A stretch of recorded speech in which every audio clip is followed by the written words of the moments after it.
بسم اللہ الرحمن الرحیم۔ آج کے ویلاگ کے ساتھ آپ کا اپنا اسرار الحق ود حق کی بات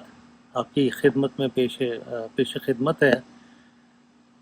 میں اب جب صورتحال کا تجزیہ آپ کے سامنے پیش کرنے لگا ہوں، وہ صورتحال دن بدن ملک میں فسطائیت، بربریت اور لاقانونیت کی طرف ہموار ہوتی چلی جا رہی ہے۔ صورتحال یہ ہے کہ کمپنی اب جو موجودہ اتحادی جماعتوں کی جو حکومت ہے اس کو اور پی ٹی آئی کو لڑا کر اور راہ ہموار کرنا چاہتی ہے مارشل لاء کے لیے، اور نہ صرف یہ کہ مارشل لاء کے لیے راہ ہموار کی جا رہی ہے، بلکہ 9 مئی کے بعد سے کیے گئے جو اقدامات تھے ان سے بڑھ کے شدید اقدامات جو ہیں وہ کرنے پر غور کیا جا رہا ہے۔ اس کی واضح مثال لاہور ہائی کورٹ سے صنم جاوید صاحبہ کی رہائی کے بعد گوجرانوالہ کی عدالت سے ان کی رہائی جب ہوئی ہے، صنم جاوید صاحبہ کی جو ایک نڈر اور بے باک خاتون ہے، ان کے متعلق تو کسی نے آج یہ لکھا تھا کہ اسد عمر بہت بڑا آدمی تھا، بڑا نام تھا، لیکن جب وہ سمجھوتا کر کے جیل سے نکلا تو وہ چھوٹا آدمی بن گیا۔ فواد چودھری بڑا نام تھا، لیکن جب وہ پی ٹی آئی چھوڑ کر نکلا تو پھر وہ چھوٹا نام بن گیا۔ اور صنم جاوید چونکہ حق پر اور اپنے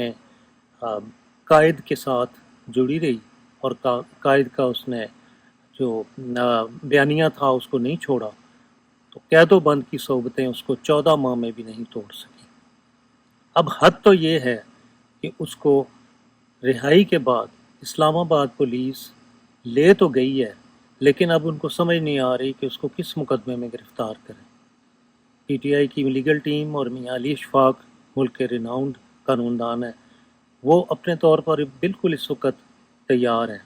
اور انہوں نے ریٹ پٹیشن جو ہے وہ کل صبح پیر والے دن انشاءاللہ اسلام آباد ہائی کورٹ میں بھی فائل کر دینی ہے۔ اس پر مختلف لوگوں کے تبصرے جو ہیں وہ سامنے آئے ہیں کہ یہ انتہائی گھٹیا ترین حرکت ہے، اور خصوصاً خواتین کے ساتھ اس طرح کا سلوک روا رکھنا ملک کے اندر جمہوریت کے لیے اور ملک کے استحکام کے لیے اور سیاسی کارکنوں کے لیے ہرگز بھی یہ اچھی بات نظر نہیں آ رہی۔ آپ خود اندازہ کریں کہ جس ملک میں خواتین کو اس طرح بلا وجہ، جو کہ خواتین بال بچے دار ہیں، جن کی فیملیز اس سے متاثر ہو رہی ہیں، ان کو ظلم و جبر اور اس کا نشانہ بنایا جا رہا ہے۔ ہم ان کی گرفتاری کی شدید مذمت کرتے ہیں اور امید اور توقع رکھتے ہیں کہ اسلام آباد ہائی کورٹ بھی ایک جرأت مندانہ فیصلہ کر کے صنم جاوید کو، عالیہ حمزہ کو، یاسمین راشد صاحبہ کو اور مزید جو خواتین ہیں ان کے مقدمات کو بھی ختم کر کے ان کو باعزت رہا کرے گی۔ عمران خان صاحب کو اور بشرا بی بی کو ان کے عدت کیس کے نکاح کے بعد جس طرح سے مقدمات میں الجھا دیا گیا ہے، اور خاص طور پر لاہور میں جو ان کے اوپر 12 مقدمات ہیں اس میں ان کی گرفتاری ڈال دی گئی ہے، حالانکہ اس وقت ان کے اوپر کوئی مقدمہ نہیں تھا، اور یہ سارے مقدمات جھوٹے ہیں، اور یہ مکمل طور پر قوم کو گمراہ کرنے کے لیے کہ ہم پوری لوگوں کو اور عوام کو پتہ ہے کہ یہ جو کچھ بھی کیا جا رہا ہے عمران خان کو زچ کرنے کے لیے اور ان کو توڑنے کے لیے کیا جا رہا ہے۔ وہ خود تو بہادر ہیں ہی ہیں، لیکن جو ان کی بہادر ترین بیگم ہے بشرا بیوی، وہ ان سے بھی زیادہ بہادر ہے۔ انہوں نے خود اس دن جرأت مندی کے ساتھ اپنی گرفتاری جو ہے وہ پیش کی۔ یہ تو ہو گئے عدالتی معاملات۔ اب اس وقت افواہوں کا ایک بازار سرگرم ہے، اور منڈے والے دن اجلاسوں پر اجلاس شروع ہونے والے ہیں کہ کس طرح سے سپریم کورٹ کے اس آئینی فیصلے کو جوتے کی نوک پر رکھا جائے۔ جیسے میں نے پچھلے ویلاگ میں کہا تھا کہ عدالتوں کے فیصلوں کو اڑایا جا رہا ہے اور اس کا مذاق اڑایا جا رہا ہے، اور لفافے دار صحافی اور بد زبان قسم کے منسٹر جو ہیں وہ میدان میں نکل آئے ہیں، اور اس وقت اسٹیبلشمنٹ بھی یہی چاہتی ہے کہ ڈائریکٹ ہم لڑائی جو ہے وہ پی ٹی آئی کے ساتھ نہ لڑیں، ہم ان کو آگے کریں، کیونکہ یہ مزے لے رہے ہیں اس وقت مفت کے اقتدار کے اور حرام کی یہ اپنے سارے انجوائے کر رہے ہیں اقتدار کو، اور مارشل لا کی افواہیں گونج رہی ہیں۔ ججوں کو پہلے متاثر کرنے کی کوشش کی گئی اور ان کو دباؤ میں لانے کی کوشش کی گئی، لیکن جب وہ دباؤ میں نہیں آئے تو یہ فیصلہ ان کے گلے کی ہڈی اب بن چکا ہے۔ اب اس فیصلے کو تبدیل کرنے کے لیے اور اس پر عمل درآمد کو روکنے کے لیے ہر وہ ناجائز، غیر قانونی اور غیر آئینی کام کرنے کا یہ ان کا پروگرام ہے کہ جس کے نتیجے میں چاہے ملک کے اندر تباہی اور بربادی اور معاشی انحطاط اور ہر قسم کا لوگوں کی زندگی چاہے جیرن ہو جائے، یہ اس پر سے بھی کم پر اکتفا نہیں کریں گے۔ میرے آج کے ولاگ میں نیکسٹ ملک کی جو معاشی صورتحال ہے اور آئی ایم ایف نے جو سخت قسم کی پابندیاں لگائی ہیں، اس میں ہمارے جتنے بھی معاہدے ہیں سی پیک سمیت ان سب پر پابندیاں لگا دی گئی ہیں۔ جو زون بننے تھے فری زون، ان کو بھی منع کر دیا گیا ہے۔ صرف ٹیکس کلیکشن اور عوام کا گلا دبانے، بجلی کی قیمتیں بڑھانے اور گیس کی قیمتیں بڑھانے کے سوا آئی ایم ایف کے یہ دو جو ہتھیار ہیں ان کو استعمال کیا جا رہا ہے۔ آج ہی رات کو 7 روپے 14 پیسے بجلی کی قیمت میں کراچی سمیت اضافہ مزید کر دیا گیا ہے، اور اس وقت 48 روپے سے زیادہ ایک بنیادی یونٹ بغیر ٹیکس کے جو ہے وہ بجلی کی قیمت ہو گئی ہے۔ جب آپ کمرشل پر اس کو 75 سے 78 روپے تک لے جائیں گے تو اس کے بعد پھر کون صنعت چلائے گا، یہاں پر کون کاروبار کرے گا، کون گھریلو انڈسٹری کو چلائے گا؟ لوگوں نے اپنا مال ملک سے باہر شفٹ کرنا شروع کر دیا ہے۔ ٹیکسٹائل انڈسٹری بہت برے حالات میں ہے، گارمنٹس انڈسٹری تباہ و برباد ہو چکی ہے، اور سب سے زیادہ جو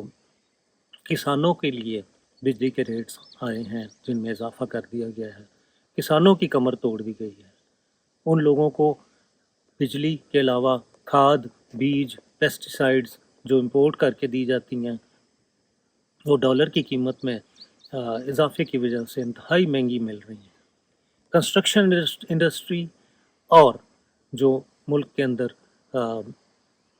یہ مختلف قسم کی کالونیز اور یہ جو کنسٹرکشن ہو رہی تھی وہ بھی اس کو سٹاپ لگ چکا ہے، اور کاروبار دن بدن روبہ زوال ہے۔ لوگ سوچ رہے ہیں کہ وہ پاکستان سے کیسے چلے جائیں۔ آج میں ایک سوشل میڈیا پر ایک جگہ دیکھ رہا تھا، اور وہ جگہ تھی پاسپورٹ آفس کی، اور وہاں پر پاسپورٹ آفس میں اتنا بڑا ہجوم تھا جو ملک چھوڑ کے یہاں سے جانا چاہتا ہے۔ انہوں نے کہا یہ کوئی جلسہ نہیں ہے، نہ کوئی ریلی ہے، یہ وہ لوگ ہیں جو ملک چھوڑ کر یہاں سے جانا چاہتے ہیں۔ خدا کے لیے، خدا را، میں اسٹیبلشمنٹ کے لوگوں سے اور بکاؤ سیاستدانوں سے اور مفاد پرست لوگوں سے اور لفافہ صحافیوں سے دست بدست اپیل کر رہا ہوں کہ آپ لوگ ملک کے مستقبل کا خیال کریں۔ ایک پارٹی کو اور ایک لیڈر کو جس کا خوف تمہارے رگ و پے کے اندر، تمہارے خون کے اندر جو ہے وہ رچ بس گیا ہے، تم اس کو دیوار کے ساتھ لگاتے لگاتے کہیں اس ملک کو ہی نہ توڑوا بیٹھنا۔ مزمل اسلم ہے کے پی کے جو وہاں کے معاشی امور کے مشیر ہیں، علی امین گنڈا پور صاحب کے، ان کا بھی ایک بیان منظر عام پر آیا ہے۔ انہوں نے یہ بتایا ہے کہ آئی ایم ایف نے ہمیں کہا تھا کہ اس ملک کی ترقی کی جو شرح ہے یہ اگلے 2-3 سال میں بھی مزید نیچے جانا شروع ہو جائے گی۔ اس کا کیا مطلب ہے؟ اس کا مطلب ہے کہ روزگار کے مواقع اس ملک میں سے ختم، لوگوں کی زندگی اجیرن اور مہنگائی آسمانوں پر جانے والی ہے۔ اس ساری صورتحال کے مطابق جو بھی اگلا نقشہ بن رہا ہے وہ یہی ہے کہ ملک میں عمران خان صاحب کے مطالبے کے مطابق دوبارہ سے نئے الیکشن کرائے جائیں، اور پی ٹی آئی کی جو قیادت ہے اور لیگل ٹیم ہے وہ سکندر سلطان راجہ کے خلاف آرٹیکل 6 کا مقدمہ پیش کرے، اور قاضی فائز عیسیٰ اور اس کے جو ساتھ والے چمچے جج ہیں ان سب کو سپریم جوڈیشل کونسل میں لے جا کر ان کی زندگی جو ہے نا وہ حرام کی جائے، ورنہ یہ قوم کا جینا حرام کر دیں گے۔ قوم اب مزید لندن پلان کے جھٹکے برداشت نہیں کر سکتی۔ لندن پلان تو اب بڑھ گیا۔ آپ سے پھر ملاقات ہوگی۔